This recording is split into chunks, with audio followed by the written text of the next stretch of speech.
Bismillahirrahmanirrahim. Rabbi shrah li sadri wa yassir li amri wahlul 'uqdatan min lisani yafqahu qawli. We are studying the 17th word.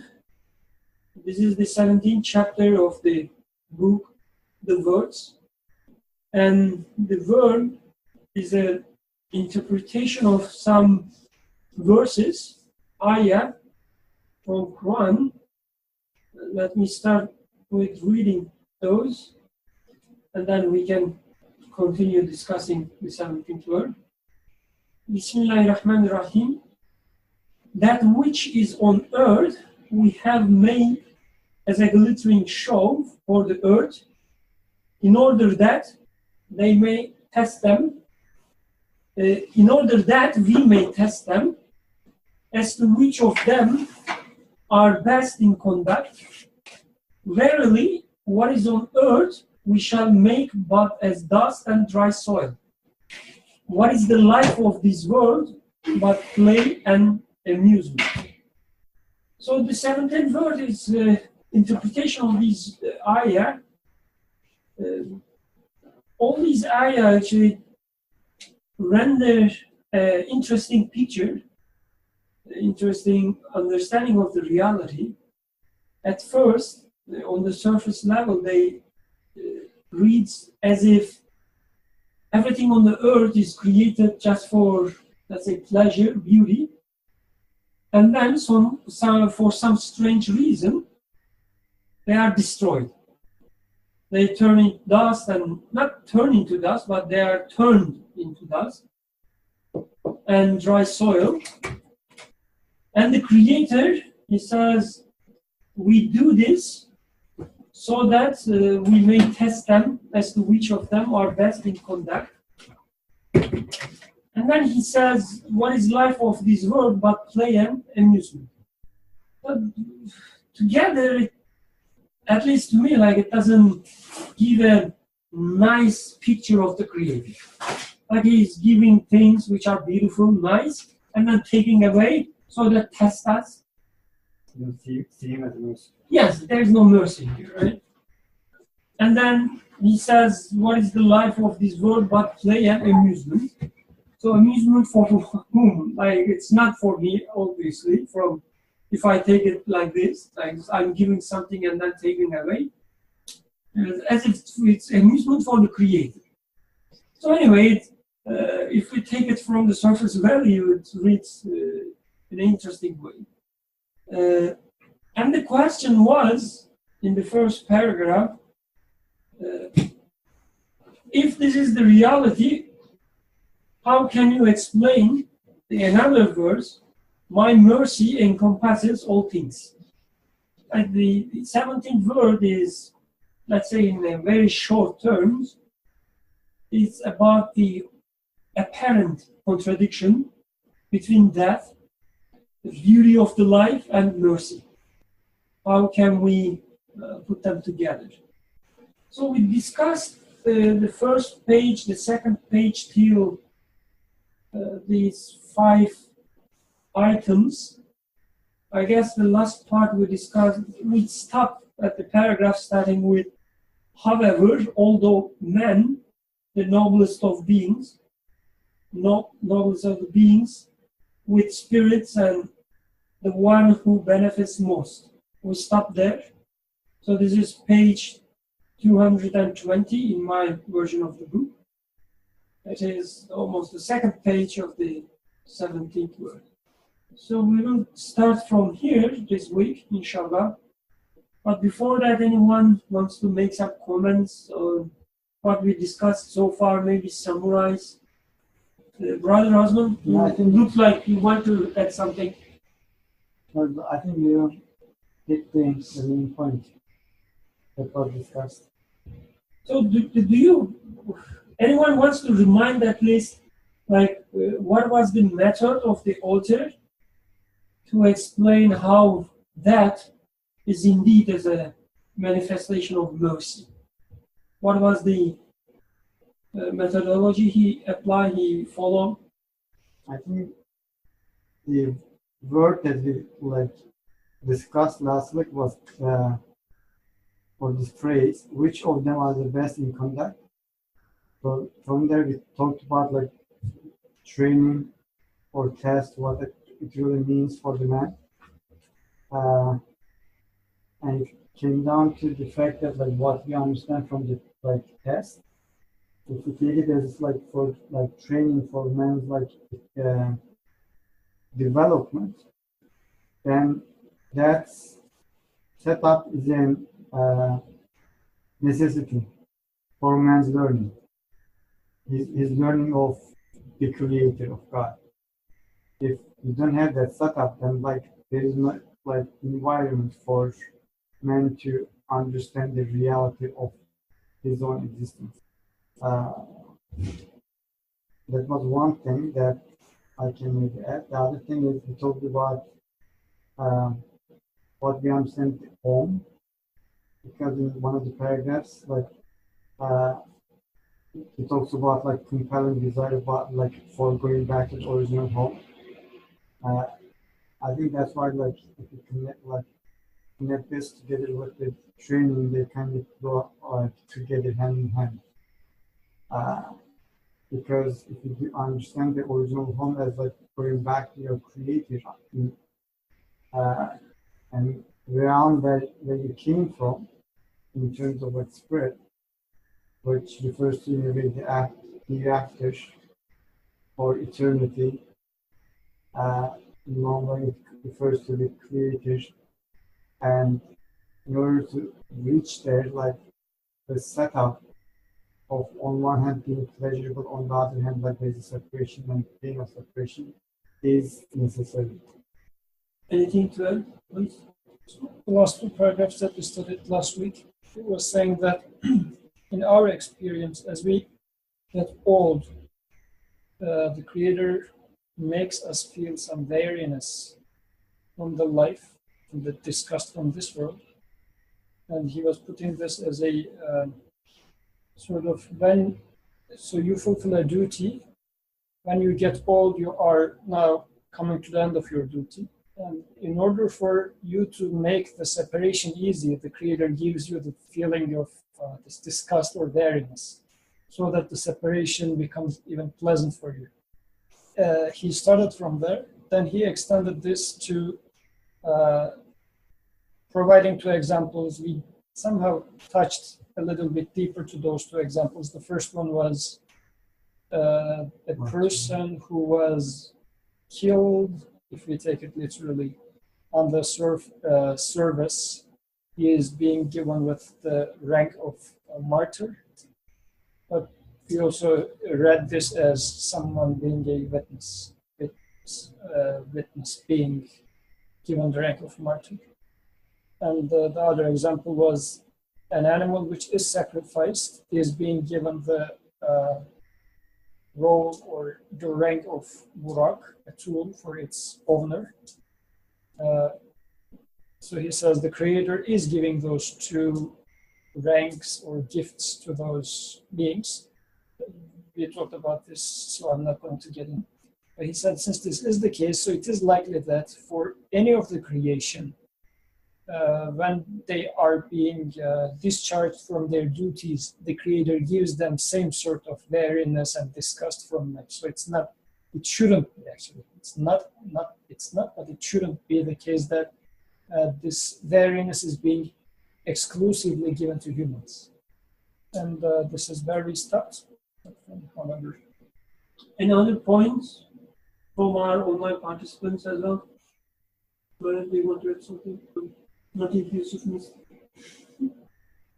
So while you're speaking, one of you, I realized that there is kind of maybe distinction between that of other beings and that of ourselves.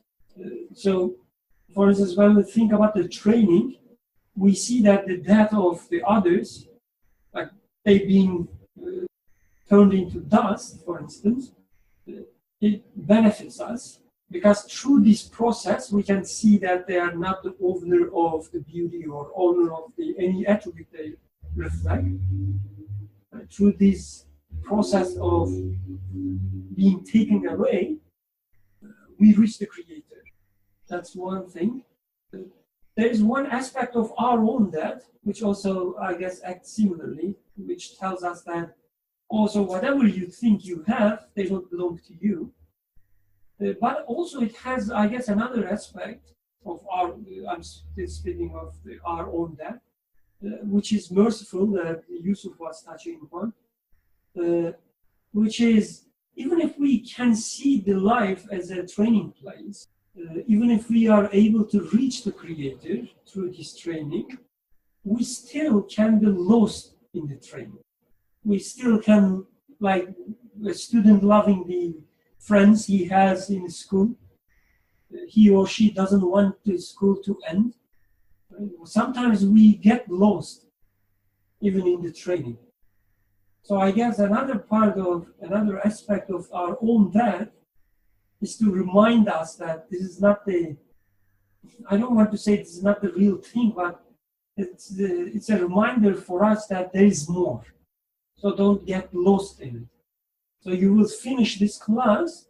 There are other classes as well. Don't try to stay in the same class. And then what I guess Yusuf was saying about the weariness, this disgust for the earth coming to play, and shows us that there is something more than that. And we are maybe ready for it, maybe not ready, I don't know, but there is something more than that. Don't get lost in it. Should we start reading, starting from the however? However, all the men, the nobles of beings with spirit, and the one who benefits most from the festivals with regard to both quality and quantity, is captivated by the world and absorbed in it. As a work of mercy, the most merciful induces in him a state of mind whereby he feels disgust at the world and the longing to travel to the eternal realm. A person whose humanity is not plunged in misguidance profits from that state of mind and departs with a tranquil heart. Now, by way of example, we shall explain 5 of the aspects which produce that state of mind. The first, by showing the season of old age, the stamp of transience and decline on the beautiful and inviting things of this world, and their bitter meaning, it makes a person feel disgust at the world and causes him to seek a permanent love in place of the transient. Second, since 99% of all the friends to whom a person is attached have departed this world and settled in another, impelled by his heartfelt love, it bestows on him a longing for the place they have gone to, and makes him meet that and the appointed hour with joy. The third, by means of certain things, it makes a person realize the infinite weakness and impotence in man, and understand how heavy are the burdens of life and responsibilities of living, and awakens in him a serious wish for rest and a sincere desire to go to another world. The fourth, although the light of belief, it shows to the heart of a believer that death is not execution but a change of abode, that the grave is the mount of a dark well but the door filled light roads, and that for all its glitter, the world is like a prison in relation to the hereafter. I have to take this again. Through the light of belief, it shows to the heart of a believer that death is not an execution, but a change of abode, that the grave is not the mount of a dark well, but the door to light-filled worlds, and that for all its glitter, the world is like a prison in relation to the hereafter. To be released from the prison of this world and enter the gardens of paradise, and pass from the troublesome turmoil of bodily life to the world of rest and arena where spirits soar, and to slip free from the vexatious noise of creatures and go to the presence of the most merciful is a journey indeed, happiness to be desired with 1,000 lives. The fifth, by informing a person who reads the Quran about the knowledge of reality it contains, and through the light of reality the world's true nature, it makes him realize that love for the world and attachment to it are quite meaningless. That is, it says to the following to men and proves it. The world is a book of eternally besought one. Its letters and words point not to themselves but to the essence, attributes and names of another, in which case learn its meaning and grasp it, but ignore its decorations and go. The world is also a tillage, sow and reap your crop and preserve it. Throw away the chaff and give it no importance. The world is also a collection of mirrors which continuously pass on one after the other. So know the one who is manifest in them, see his lights, understand the manifestation of his names, which appear in them, and love the one they signify. Seize your detachment for the fragments of glass which are doomed to be broken and perish. The world is also a traveling place of trade, so do your commerce, and come, do not chase in vain the caravans which flee from you and pay no attention. Do not weary yourself for nothing. The world is also a temporary exhibition, so look at it and take lessons. Pay attention not to its apparent ugly face, but to its hidden beautiful face, which looks to the eternal, all-beauteous one. Go for a pleasant and beneficial promenade, then return, and do not weep like a silly child at the disappearance of scenes displaying fine views and showing beautiful things, and do not be anxious. The world is also a guest house, so eat and drink with the limits permitted by the generous host who made it, and offer thanks. Act and behave within the bounds of his law. Then leave it without looking behind you and go.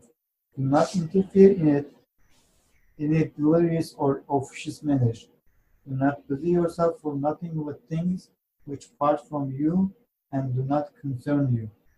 Do not attach yourself to passing things and drone. This fifth aspect shows the secrets in the world's inner face through apparent truths like these, and greatly lightens the parting from it. Indeed, to those who are aware, it makes parting desirable for them, and shows that there is a trace of mercy in everything and every aspect of it. The Quran indicates these 5 aspects, and its verses point to other particular aspects. Woe to that person who has no share of these 5 aspects. That was a lovely reading. Lovely reading. Anyone wants to take the lead or start with questioning comments before studying them? Any part that you find? Everything is so open. There's nothing to discuss about. Okay, maybe we should continue with the 18th word then. So discussion is over? Yes, it says woe to that person who has no share of these 5 aspects. Oh, I see. Do we have such a person? Not me. So Let's go. it's interesting when we look at the order, the first, second, third, fourth, fifth, and then trying to make connection with the verses that we read at the beginning. Let me read them again. Bismillahirrahmanirrahim. That which is on earth we have made as a glittering show for the earth, in order that we may test them as to which of them are best in conduct. Verily, what is on earth we shall make but as dust and dry soil. So two verses from which surah is that? 18? Anam? Okay. Verily, and another is the third one. What is life of this world but play and amusement? So here, from one aspect, like one reading, it seems like in the first two verses describes how we perceive the reality. Like from our perspective, how it looks like. And even the testing aspect, I guess it mostly looks to our perception. But then he describes the reality of the world somehow. And when we look at the first, second, third, fourth, fifth, we see that first the author starts with describing how we see the world, how we see the death. So even if we are unbelievers, right, there is no, for instance, in the first, second, and third, there is no emphasis on belief. It says you see the life like this, and that means to, when you think about that, it means you that. Right? And I guess you can also apply them, the first, second, and the third, easily to any human being. We all get tired and sick of words. We see them being transient and so on. But then, in the fourth and the fifth, he starts talking about Iman, the belief, how it re-renders the death. And then in the fifth, he talks about the Quran now, divine message, which transforms our understanding of the world. Until fifth, for instance, there is no emphasis on the reality, on the truth. The emphasis more was, I guess the emphasis was more on our perception of the truth or the reality. But anyway, this is so my that, first like, glimpse. Yeah. he's preparing you to follow the order in the verse. Yes, yes. Somehow, I guess he's following the verses that he is interpreting. The sense of the, like, structure. Yes. Very structured. But in the first paragraph that I read, like, there are a couple things that I kind of underlined. Festivals. However, all the men, the nobles of beings with spirit, and the one who benefits most from the festivals with regard to both and quality and quantity, is captivated by the world and absorbed in it. But is that like man's nature, captivated by world and that you are absorbed in it, or this is more like, is this referring to man's like kind of nature, like how it's created, or this is kind of referring to our heedlessness that comes as a result of our using our free will? I think it is our nature to love things that are beautiful. So this is human nature. And the world is beautiful for us, I guess. Initially, we take the world to be as something beautiful. This is why we love it. We are absorbed by it. We are taken away with it. So as long as it appears to be beautiful for us, we are getting caught with it. Not even trying to question if it is real or the beauty that I love belongs to it itself or it comes from somewhere else. Because we just get carried away with the beauty itself.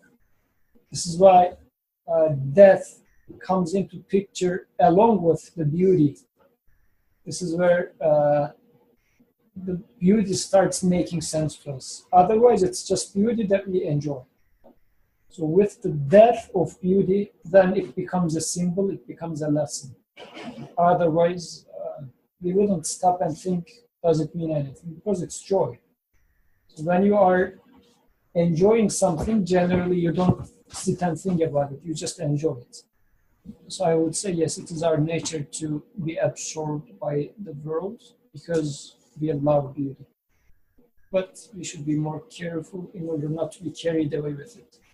When he says the one who benefits most from the festivals, How do you understand that? Why man benefits most? I think that refers to man's consciousness, awareness, consciousness, or shu'ur, whatever you want to call it.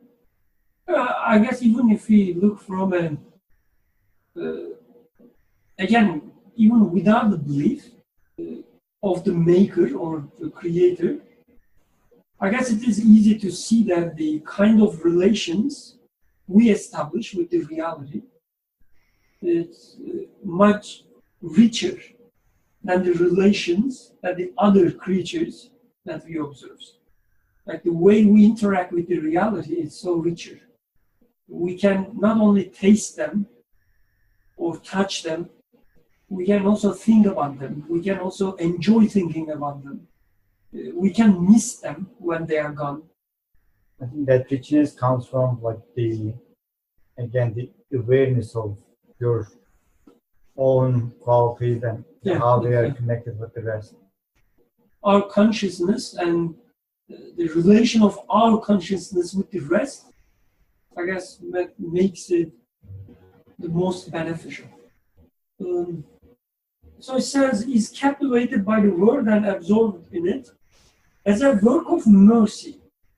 The most merciful induces in him a state of mind whereby he feels disgust at the world and the longing to travel to the eternal realm. I guess this is, we can take it as he's talking about the old ages, because then this being discussed with the reality, or not the reality, but feeling disgust at the world, and then longing to travel to the eternal realm. But I guess if we take it from an abstract perspective, like in an abstract way, it doesn't have to be limited with the old ages. Right? Because regardless of our ages, whatever we interact, it's taken away. So even if we try to enjoy them, there's always a limit. I mean, you get married at the beginning, you are so happy, but then, after all these years, you realize that your wife is a dictator. Yes, it's not a joy anymore. So I guess How do you know? How do you know? Hypothetically speaking. Hypothetically speaking, yes, hypothetically speaking. Yeah. And then you try to find ways to escape from it, right? To travel. No. Just ignore him. So anyway, joke aside, I guess it doesn't have to be taken as talking about the old ages, getting old. It is getting old of any sort of relation. So for this life, my relation with life gets old as I come to the old age.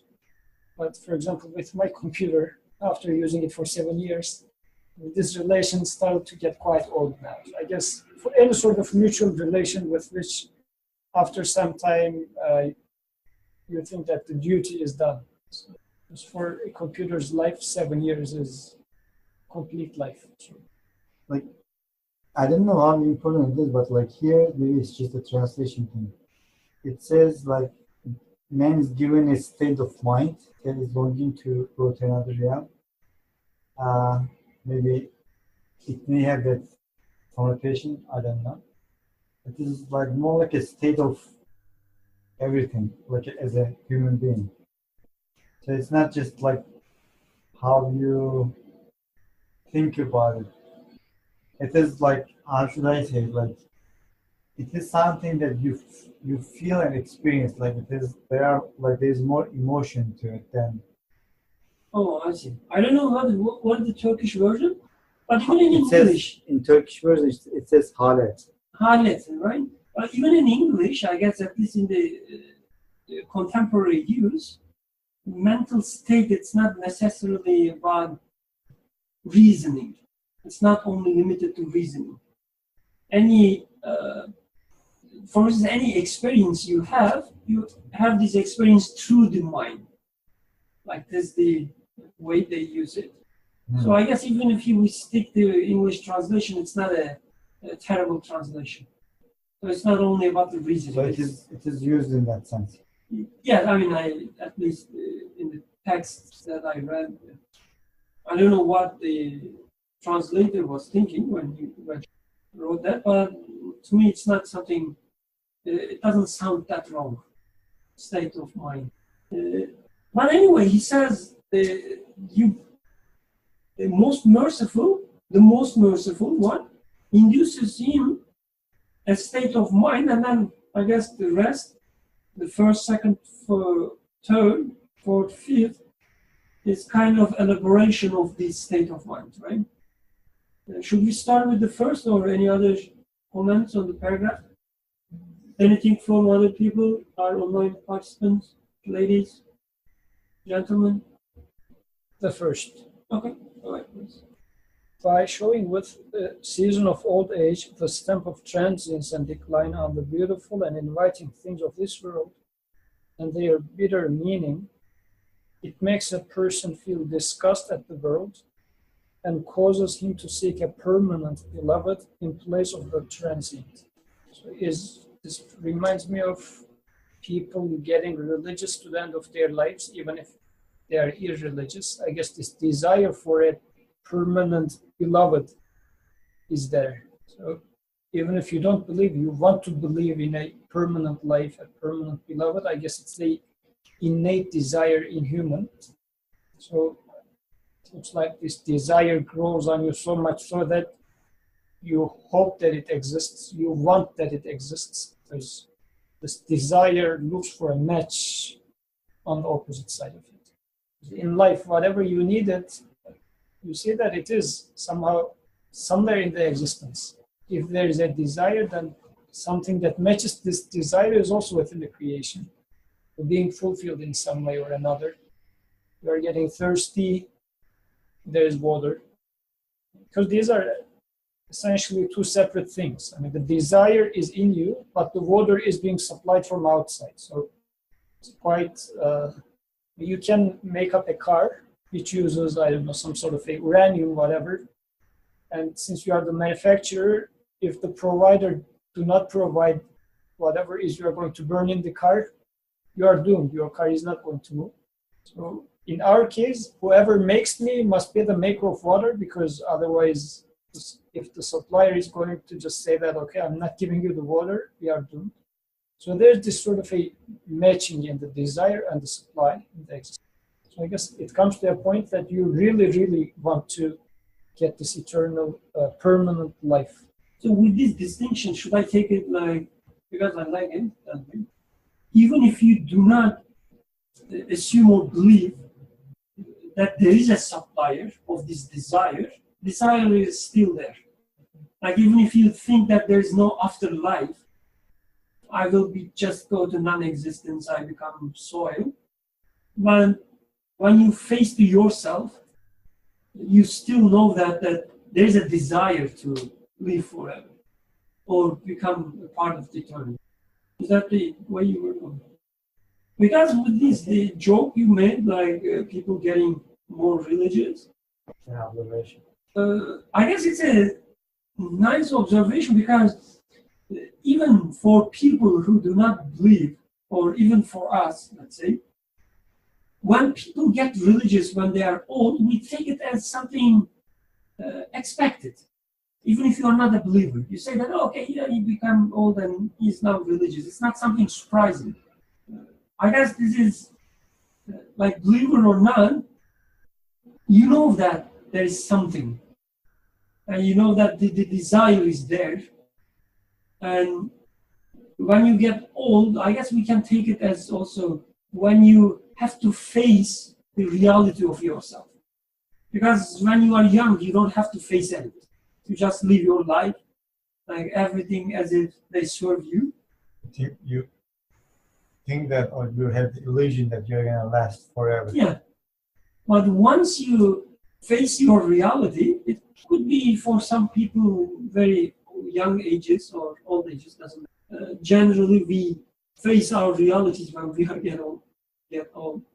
So when we have to face our reality, I guess we have to accept that everything is transient, everything declines. Nobody would argue against that.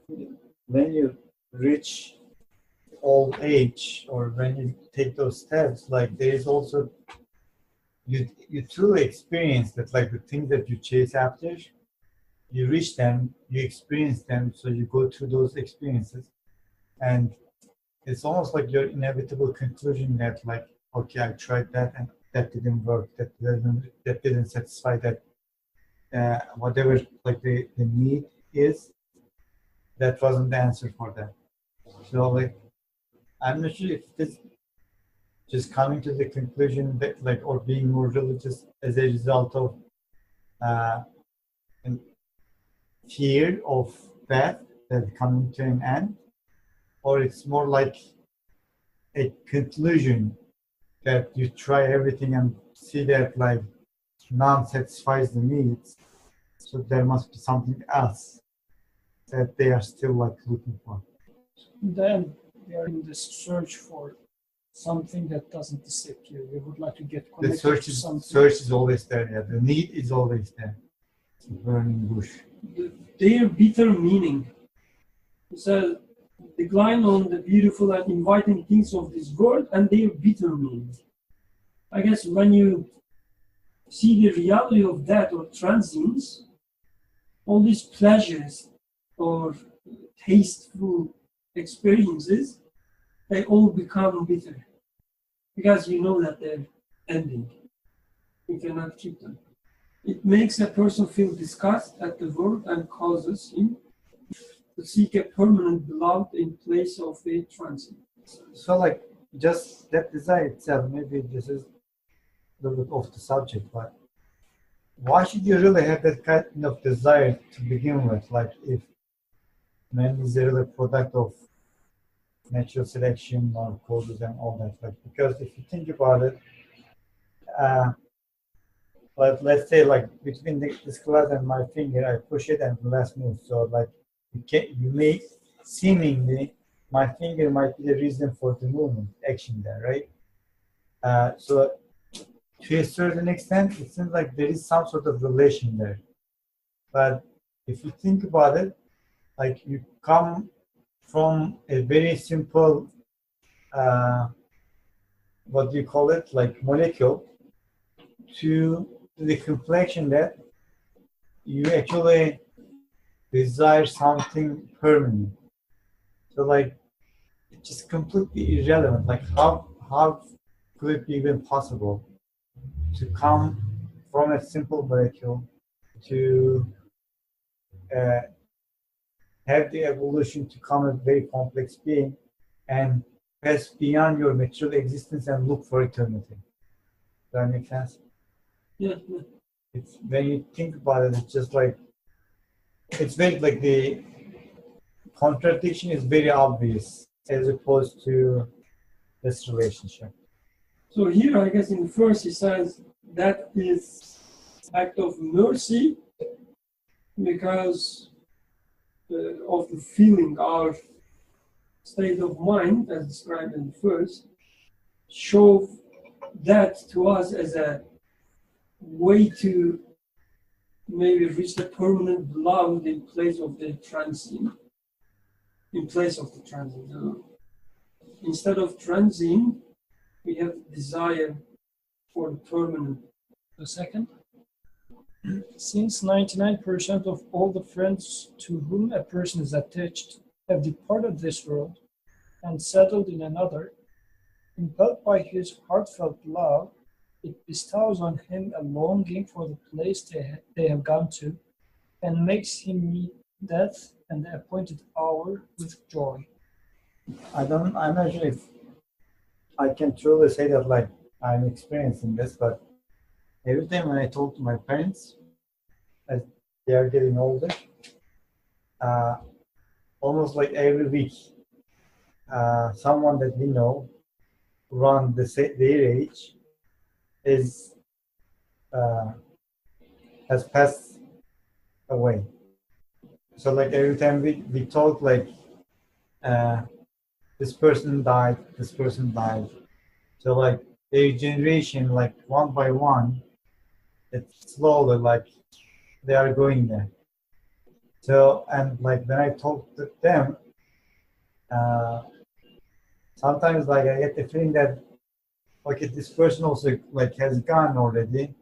Like soon our turn will come. Like they have this like state of mind and expectation. So in a way, it's like they already have they have already accepted it, and in a way they are kind of waiting for it. Because like for their generation, most of the people that they know, maybe 50% of them already changed the realm both. This is something I guess we can also experience to some extent, because we also lose our friends there, like surrounding us, one by one. First, and we've been having great time together, and then Jalal left us, and then Zia left us, and then X left us, and then Y left us. And it's always like this, right? In any environment, people one by one leave you. They have to leave you. But I guess, regardless of your age, again, you are given the sense that you will stay alone. Like, you cannot attach to anyone. Yeah, I mean, I'm not saying that you cannot really relate to the experience at all.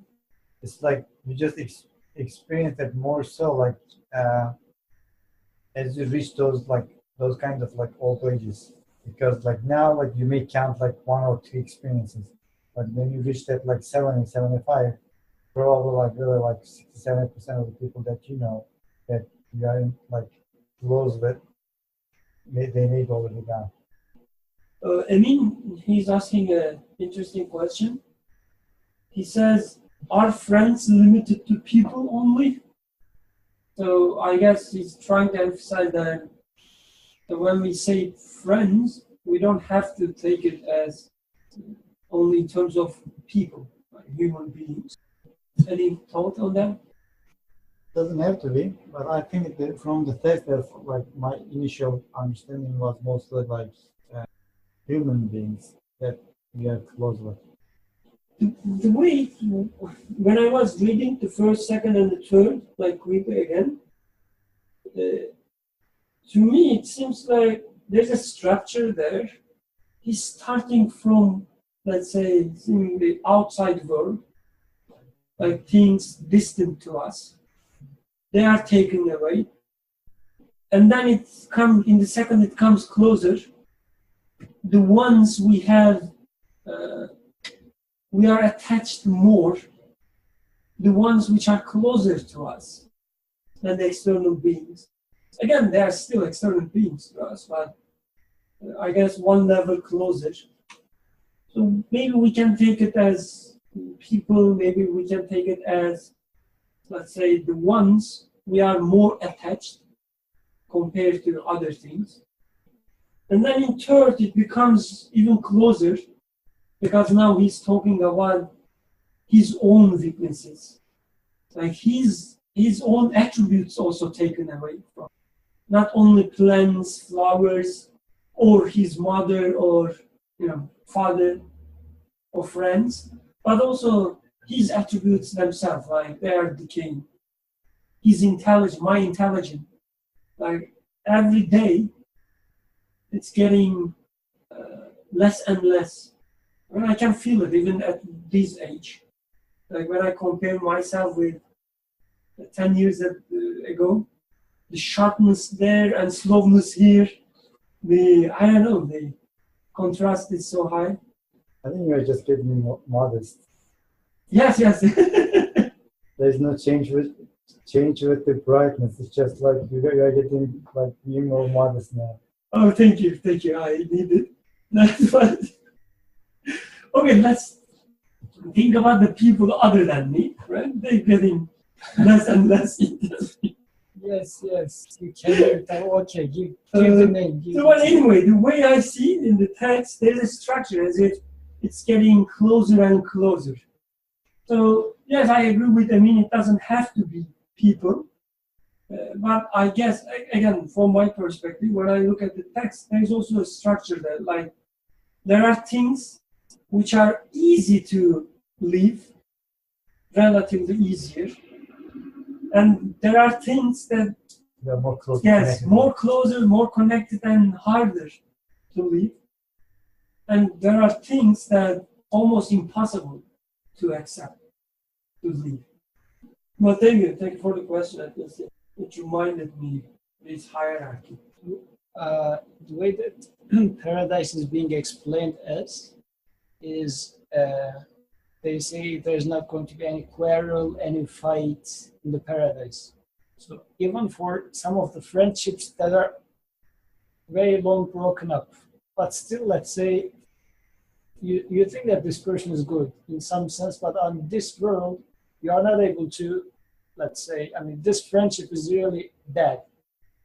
But still, you think that this person, you would like to have good time with this person again, but you practically know that maybe not possible on this earth.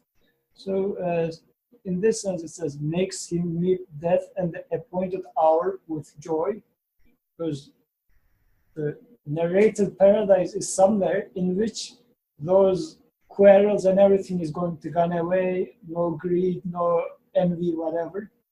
In this paradise, you're going to be in good terms again. So, I mean, if you take this friendship, depth of friendship in this sense as well. So I guess in this sense, I personally look for paradise for such cases in which I would like to benefit from this person, this old friendship, but without the consequences of it that I suffered on earth from the same friendship. So I guess in this sense, in the same flavor. Another comments? It's gonna die soon. Another comments, questions? The third. Who experienced the death and separation soon. The third, by means of certain things, it makes a person realize the infinite weakness and impotence in man and understand how heavy are the burdens of life and responsibilities of living, and awakens in him a serious wish for rest and a sincere desire to go to another world. I guess this is at least the easiest one to make the connection. Because even when you don't care about the others or your friends or everything you lose, I guess the feeling that, okay, I'm bored and tired now. Like, I don't want to stay here anymore. It's always there, right? I guess it shows itself or manifests itself, the desire. Sometimes there's a desire to change place, like we go some other places. A desire to make holiday or something, I don't know, change workplace. The paper submission is being enough to feel this. If there's a submission in 3 days, this is how I feel. That's how I feel every day at work. Since we are on record, I'm not going to make such. Experiencing in a serious wish for rest and sincere desire to go to another world. So this is interesting. I mean, although we're studying the death or separation, I guess this text also gives us a new perspective with our entire reality. Like, these feelings, they're already there. Like, we always experience them. But we usually don't take them as signs, like messages. We do not, right? I guess this discussion also, at least to me, is very beneficial because it reminds me that all these feelings, even the feelings that you hate most, that the situations that you want to get rid of, they are messages. And they are act of mercy. That's interesting. It's like, it's not only finding a solution to, what is the word? The riddle of the death. It's not about finding a solution to a big problem, but this is also changing your life entirely, starting from the moments or situations that you hate most. And they are always there. This first, second, and the third, I don't know, I'm just checking myself. Of course, I cannot speak on behalf of others, but checking myself that there's no way that I can deny any of them. All these desires, all these feelings. They are always there. But at least when it comes to me, they are wasted. I just feel them and say that, yeah, I hate this world, I hate my work, I hate my friend, or I hate the fact that they leave me, and they're wasted. I don't take them as messages. I think the reason for that, we take that, like, these kind of thinking about these kind of problems, human problems, it's unanswerable. There is no answer for this kind of conflicting situations. So what's the point of thinking about that? If you think about it, like, you're gonna go crazy, you're gonna start losing your mind. So just covering it up, like acting like as if you don't have that conflict that you go through. Just act like it's not there and just try to, I think, try to cover it up by different kind of entertainments. I think in my mind, like, the last verse talks about playing amusement, this life. That is the aspect that in a way also it refers to. We make the situation an entertainment out of the situation to just play, amuse ourselves, and not really think about it. So you are saying with this verse, when Creator says, what is the life of this world but play and amusement? Correct me if I'm wrong, but what you said is, you're not saying that the Creator describes the world as a place for amusement or play, but this is you how you take it. If you don't use the creation for the purpose that it's created for, then you use it as a play, an amusement for yourself, to cover up your deep inner problems, conflicts. Because the way author describes even the death, it seems that everything is so purposeful. Like every aspect of life, every tiny aspect of life, meaningful, purposeful. Like the portrait he describes is so purposeful, so meaningful. So when somebody comes and tells me that, oh, life nothing but joy and play and amusement, kind of contradicts. Right? But what you are saying is, although life is so meaningful and purposeful, we don't care about this purpose or we don't care about this meaning. We just experience these feelings, desires, longing for eternity maybe, and try to cover them up with so-called explanations, or try to solve this mystery using some, let's say, stupid tools or stupid references, and then it becomes a play and amusement. Yusuf has a, I guess, objection there. Playing and amusement. As you were speaking about playing and amusement. Any other comments? Should we continue with 4? Okay. The fourth, through the light of belief, it shows to the heart of a believer that death is not execution, but a change of abode. That the grave is not the mouth of a dark well, but the door to light-filled worlds. And that for all its glitter, the world is like a prison in relation to the hereafter.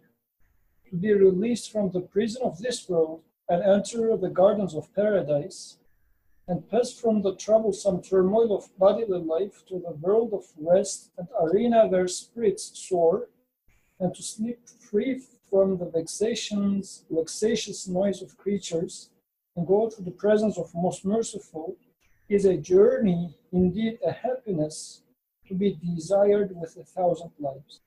What? Feeling for Yusuf, Oh. because he's in a deep reflection. So for me, these are the texts that I should read and enjoy. So I don't know what to talk about them. So 44. It's very obvious. It's very obvious. I guess this needs to be read and internally reflected, because I don't know what else to add on top of the words. They're already quite open. The author is speaking. We should let the author to speak. Aside from that, it is.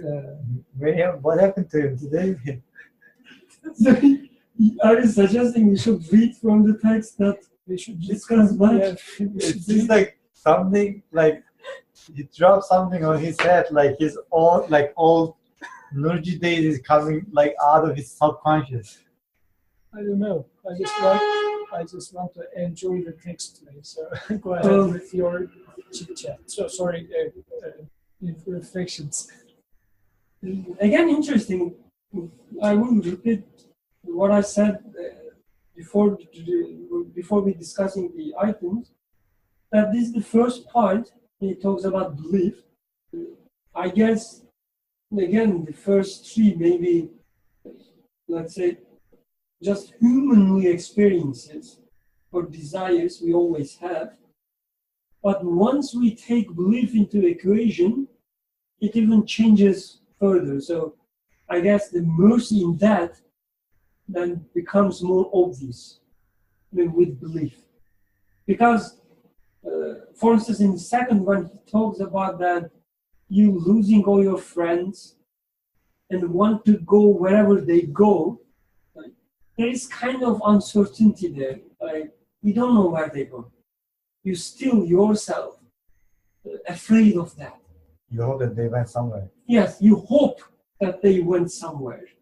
But with the certainty, that's I guess what he means with belief, with the certainty of afterlife, or let's say, once you are able to read the signs in front of you and reach a conclusion about the place that you are going to, then it becomes even more merciful.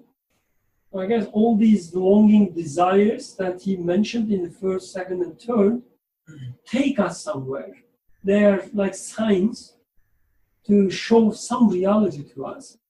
And once we read them, It seems like in the first three, like he usually talks about your own, like again, starts from himself, your own nature. In the fourth one, he says like belief makes a difference, how you interpret things. And in the fifth one, speech of the creator, Quran, is there to guide you how to interpret it. So you cannot go under the guidance of the Quran if you don't believe in the creator. So the first three almost like, in a way, like setting the ground, belief on top of it, and then listening to the speech of the creator as a guidance about how to interpret those experiences. so I guess just like following the way he described in the first paragraph, very beginning, and also in the verses that we read, it's always starts with the beauty that you experience. You experience some beauty there, you enjoy it, and then it's taken away. You feel the disappointment. You have the desire to have it again, or you have the desire to have the eternal beauty and enjoyment. It always starts like this. And then you realize your weaknesses. First you realize the weaknesses of the creatures, that they are weak in sustaining the beauty they reflect. And then you realize the weakness of the things like you, like other human beings. And then you realize the weakness of yourself. And I guess all these steps takes you to belief. Once you reach the belief, then you ask for guidance. Then you say that up to this point, the earth was just joy or play and amusement for me. But now I see that there is something more beyond that I need guidance for it. And I guess then Quran comes into play. But it always starts with the beauty as it starts in the verses. We made the earth beautiful. Always starts from the Yes. existence. Always starts from the existence, the experiences. Yusuf now is like having the burden of his life, and he wants to go to another realm right now as we speak. You were saying something like this? So the part that he says to slip free from the vexatious noise of creatures and go to the presence of the most merciful. I mean, I sometimes, or many of the times, I find myself in this position because I feel a huge desire for silence. And in here, he puts it as the vexatious noise of creatures. So it's not necessarily the, I don't know, yes, certainly the noise of people, but also the noise of engines and everything. So, but yes, this desire for silence is, I take it to be a big need for myself, a big desire. I see a big desire in there. But Silence or tranquility? So, I don't know. But as Aziz, a few weeks, months ago, when he was here, he was mentioning one of his experiences. He said that when he goes to bed, he even puts some thing on play to his earplugs because So he will not think. so he doesn't even want to be by himself when he is about to sleep because he says otherwise I cannot sleep. So this is another thing. I mean, even if you get rid of some of the external noises, still there are going to be some internal noises coming from those vexatious noise of creatures. So getting rid of this noise is a desire. If you cannot shut it up, you are trying to just suppress it with some other noise. And this is a temporary solution out there. But otherwise, this desire for silence, tranquility is required, is a big need of human. And in the original text, Nursi also makes use of, like, plays with the words, I feel like. He says, from this noise, he wants to go to Huzur Rahman. So Huzur means, one meaning is presence of the merciful, but also it means you are in search of peace, peacefulness. So you would like to go to the peacefulness of the merciful one. And I guess this is, even for, I mean, if you ask children of age 3, 4, 5, they have some trouble according to their lives, maybe because of the sugar. The color of the sugar is not the one that matches their desire. They got the sugar, but they wanted green, they get red, so this is a big deal for a child. But anyways, those noises will always be there in our lives. And we would like to have lessening of, or less of those, if possible, noise-free life. Yusuf? Your choice. Any comment or question? The fifth, by informing a person who heeds the Quran about the knowledge of reality it contains, and through the light of reality, the world's true nature, through the light of reality, the world's true nature. I guess through the light of the reality and the world's true nature. World's true nature. Okay. It makes him realize that love for the world and attachment to it are quite meaningless. So by informing a person who heeds the Quran about the knowledge of reality it contains, and through the light of reality of the world's true nature, it makes him realize that love for the world and attachment to it are quite meaningless. That is, it says the following to men and proves it: the world is a book of eternally besought one. Its letters and words point not to themselves, but to the essence, attributes, and names of another. In which case, learn its meaning and grasp it, but ignore its decorations, then go. This is again interesting, isn't it? Like, now he's talking about the truth, reality, and Quran. I guess going back to our discussion minutes ago, that he's, I guess, describing a process. First, you have these desires, but they don't mean much, and then you come to a conclusion that they pointing to something, but still you don't have what it is. Right? You don't know that. You don't even know like what it means, why I'm having these feelings. and then Quran comes and starts to teach you the truth. So this is also, I guess, the way, for instance, is when he says the word is a book of eternal, so learn the meaning and live the letters. First, it seems like, don't care about the word, just read and then throw it away. But in reality, because he says Quran teaches us the true nature of the world, it's, I guess, establish a peace between what we are experiencing and what we are going through. Like, because without Quran or Quranic teaching, we only have the hatred of the world. We hate it. Everything leaves us. But they're all transient. We don't like them. We just want to go. That's one way. But when we take it from Quranic perspective, we say, oh, wait a second, the things that I hate, they also have like a purpose. Through this process, I learned something. So you don't hate the letters, but you use them. I guess it's how to say, like you find a... It's like a user manual. It's like a user menu, but your hatred becomes... Transformed. Yeah, transformed also in another kind of love. Like you don't hate the word. You love it because you can use it. Appreciation. You can appreciate it, yes. Arayı bulmak, like... Middle ground. Yeah, he teaches us the middle ground. Like he says, no, the word is not there to hate. Yes, everything is transient. Everything leaves you, but you can read them.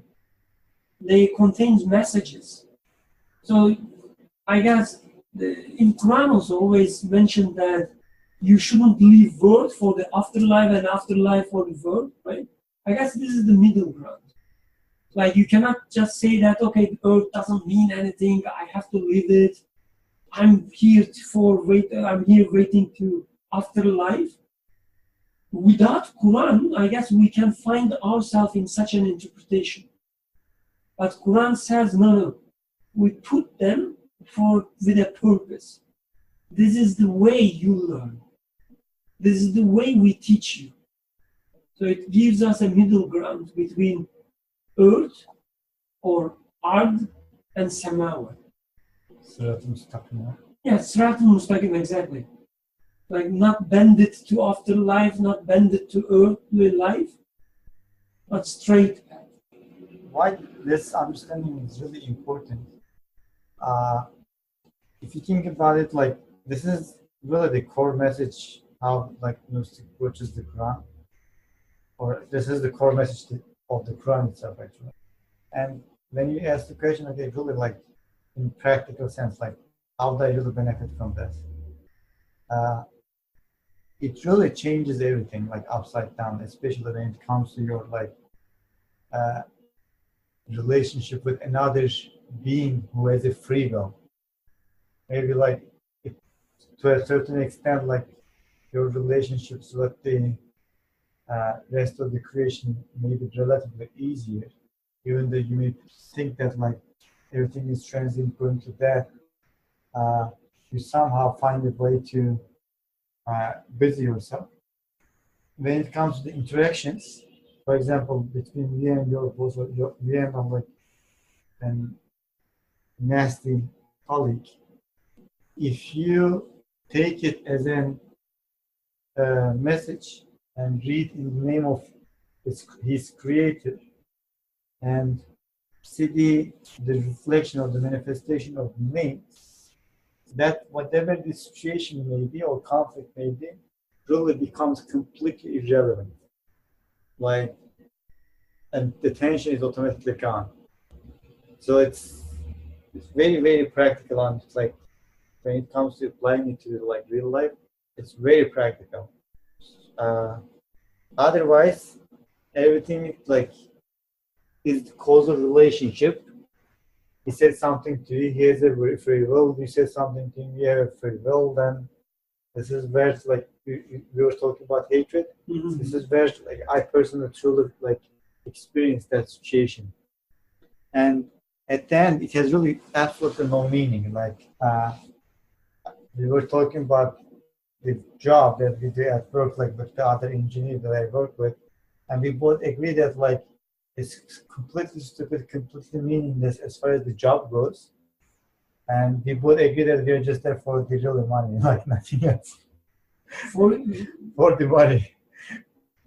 We just like invest our time in there to get the money because like that's how the society is created. But like so like on one hand it is really completely meaningless, and plus like it has all kind of aggravations that you have to go through. It's not like if you take it on that like horizontal level, you will get some sort of like satisfactory meaning out of it. There's no such thing as that. It's a very big claim. If we take the first paragraph, it makes him realize that love for the world and attachment to it are quite meaningless. Okay, inshallah, he will expand it so that we can make sense of it. Let's read what the author is saying. The world is also a tillage. Sow and reap your crop and preserve it. Throw away the chaff and give it no importance. I don't know the meaning of this tillage, chaff. Tillage is mezra. Tarla, Okay, like a farm. farm. Okay. Sow and reap. Put the seed and get the crop, The product, and preserve it. preserve it. Throw away the chaff. Like when you Useless part of the crop. yes, like someone, and give it no importance, because this extra part was there for you to get the crop, but once you get the crop, you just throw away the parts. That's from now on unnecessary. But I guess in life we give value to the things themselves. We are interested in, for example, I have to, in our case, do this publication, I don't know, be famous, whatever. Get citations. Get citations as if in and of itself this is the purpose of it. Sometimes we know that this is not the case, then we make up the story of, I am trying to be useful for humanity because we are saving lives, this and that. This is, I guess, the most humane and most pinkish version of sugarcoating it just to feel ourselves better. But this is for the purpose of, as long as it doesn't provide me any eternal, if it doesn't have any eternal aspect in it, so if after I die, I mean, who cares if people will talk about me in a good manner after I die? So, I mean, this You will be remembered forever. yes, I mean, they will remember me forever, but I'm not going to benefit from that. Maybe my nation will benefit from it, but not me. When we were at the hospital, like obviously the building's already there, but in each room they have like a piece of like picture of some flowers, and then underneath each picture, this is donated or made possible. This piece of art donated by such and such person. So see, there is a meaning there. And this is how the hospitals are decorating the entire hospital free of charge. This is what they were doing back at home. They give the name of the person who decorates the room to the room so that the entire hospital is getting renewed. Free. So like all this like reflection of that love for the eternity again, like it goes back to that point. And if you take like life to be only this life, then you are really on what you are left with is to be remembered in this life by the others, by the next generation, even though you will be long gone. The world is also a collection of mirrors which continuously pass on one after the other. So know the one who is manifest in them, see his lights, understand the manifestations of the names which appear in them, and love the one they signify. Seize your attachment for the fragments of glass which are doomed to be broken and perish. These are, I don't know, when we repeat the kind of truth again and again, almost every week. But these are so powerful, these transformations, like seeing world as a village, as a farm, we're doing things to collect some crops, or seeing the world as a mirror reflecting things. And what I get lost with most of the time is just a mirror. It seems like so. This just remind me the munajat. There is like this joy or like coşku, not coşku in excitement. Yeah, I feel like there is an excitement in this statement. You just like read like with an, is that the reason why you want to read it like as a nuja attitude? Just read it like feel good about it. I guess you need to feel what is being said in here. This is, yeah, you have to understand it to some point, but I guess more or less, since we kept repeating these things so far a lot of times, I don't know how much we are going to add on top of this by further discussion, but I guess this needs to be felt. Whatever is being said in here needs to be felt, and this feeling needs to be renewed, not the understanding, because the understanding is already there, I think. And if not for you guys, I can. So, but this one, the last one, is reminds me of this novel, my favorite novel, Love in the Ale of Mirrors. So in there, the author was using this metaphor of mirrors and the human's desire to see himself on these mirrors. As everything is a mirror, which reflects the creator. One way to take this, and this is, I guess, a more obvious way to take it. But in this novel, the author was talking about human's desire to see himself on other mirrors, because I want, as if I feel my existence, as I see people are appreciating me, as I see my name on somewhere, I feel like, yes, now I know that I exist. As if my citation counts increases, I know that people are appreciating my work. Therefore, they know that I exist, so I exist. I am defining a value to myself on those mirrors, with respect to those mirrors. But he says, if I take it now this way, he says, it is he who is reflected on those mirrors. So just know what is being reflected in there. So don't think that you are the one that's being. And seize your attachments for the fragments of glass which are doomed to be broken and perish. Because how we feel about it is, if those glasses are broken, then I am perishing, because I was the one that was reflecting on those mirrors. And since I am tying my existence to my images on those mirrors, once they get broken, I feel like I am dying as each mirror gets broken, as each friend of mine thinks bad about me, because generally we take it the opposite. If people think that I'm a good person, It comes to the point where like how you define yourself and like what's your reference point to define yourself. Because like in order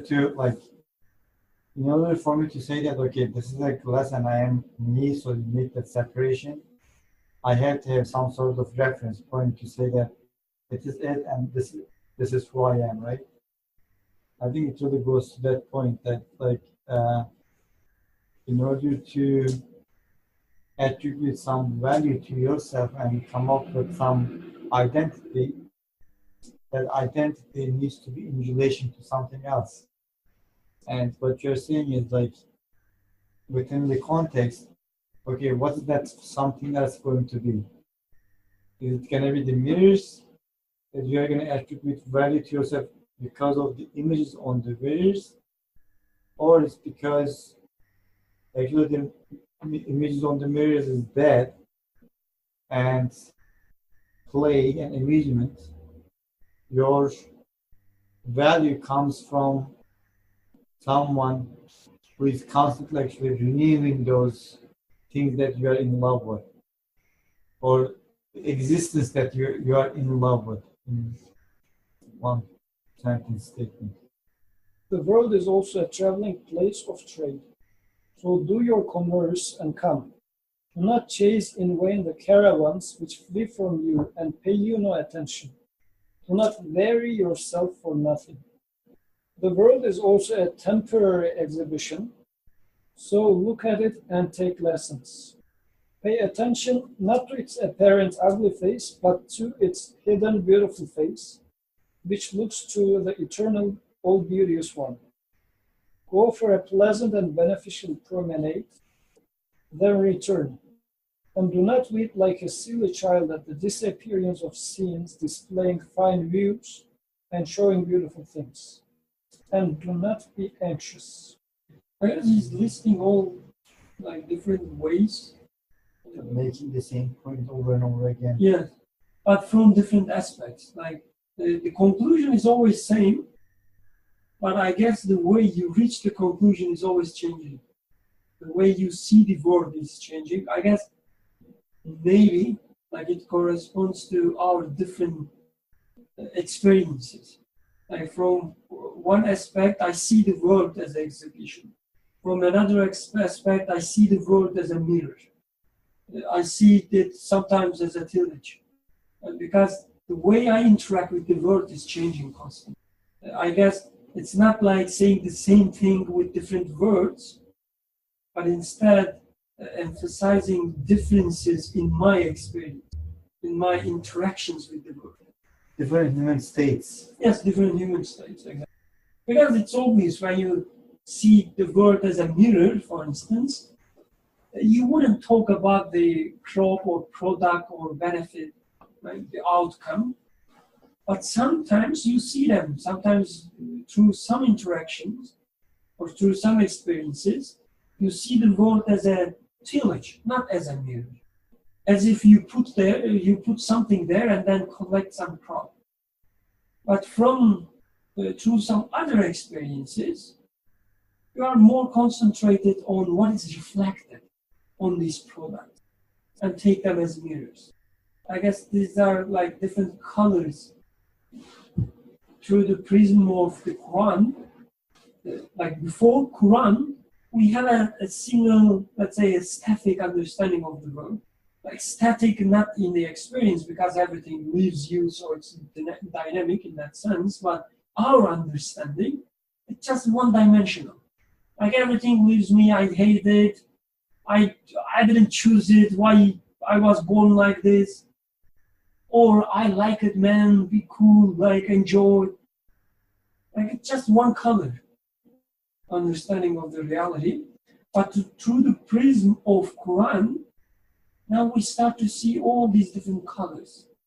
Sometimes it's like a training place, sometimes it's like a farm, sometimes it's like a mirror, to a temporary exhibition. And what is next? Guest The house. world is also a guest house. So eat and drink within the limits permitted by the generous host who made it, and offer thanks. Act and behave within the bounds of his law. Then leave it without looking behind you and go. Do not interfere in it in a delirious or officious manner. Do not busy yourself for nothing with things which part from you and do not concern you. Do not attach yourself to passing things and drown.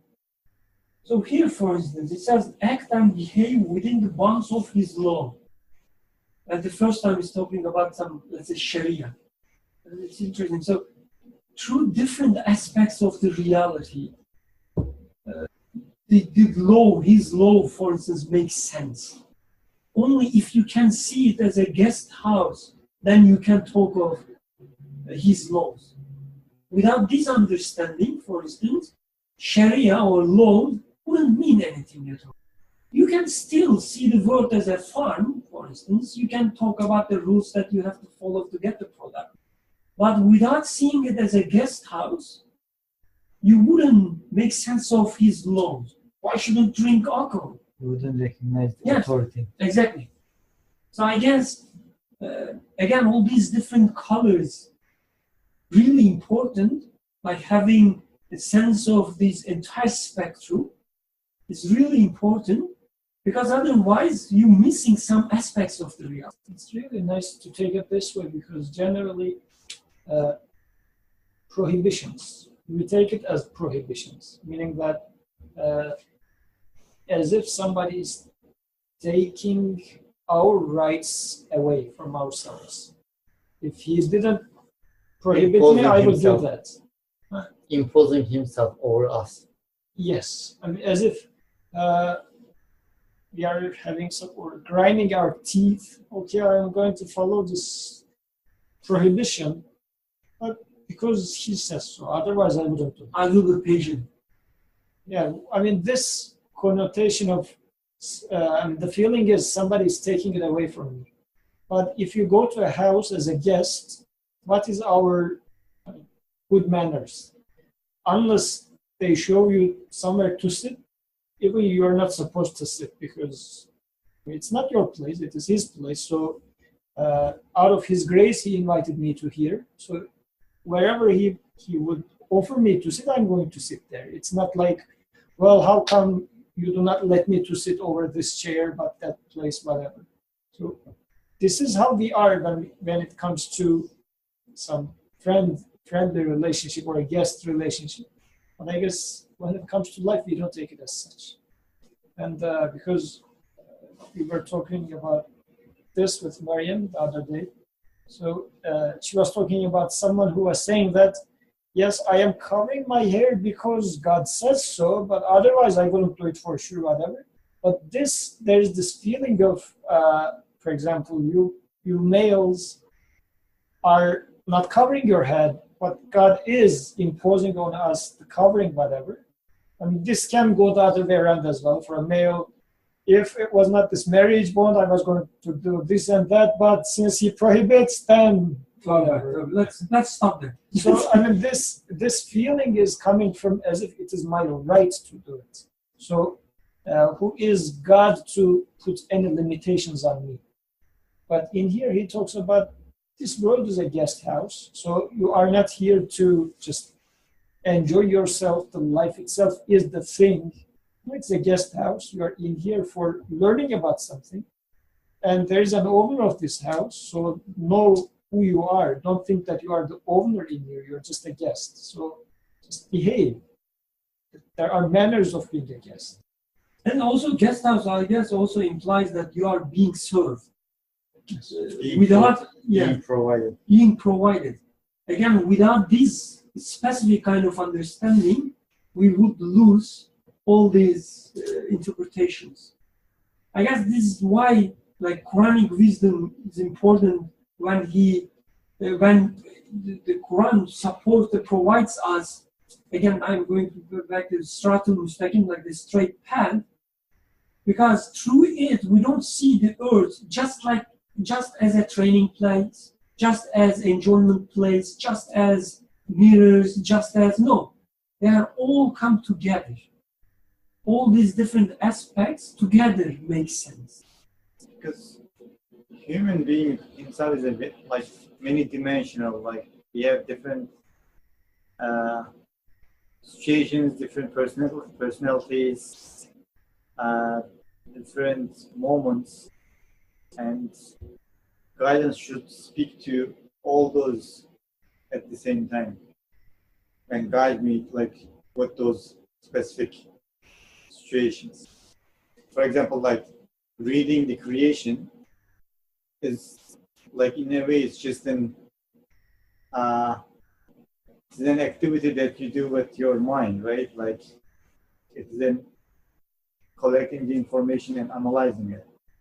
But when it comes to like putting in practice, like living by it, then like the guest house example comes into play, because then that aspect is more looking to not the mind, but also like physically, bodily, how you should be behaving. Well, I guess we can also take it as a recipe, or I don't know. So when, which is always, when we feel that we have something missing with our, let's say, belief or with our understanding of life, we can ask ourselves, like, which aspect of life I'm missing? Am I missing the aspect of life which shows me reflections through mirrors? Am I missing that I'm living in a guest house? Am I missing that it's an exhibition? Or am I missing I'm in a class?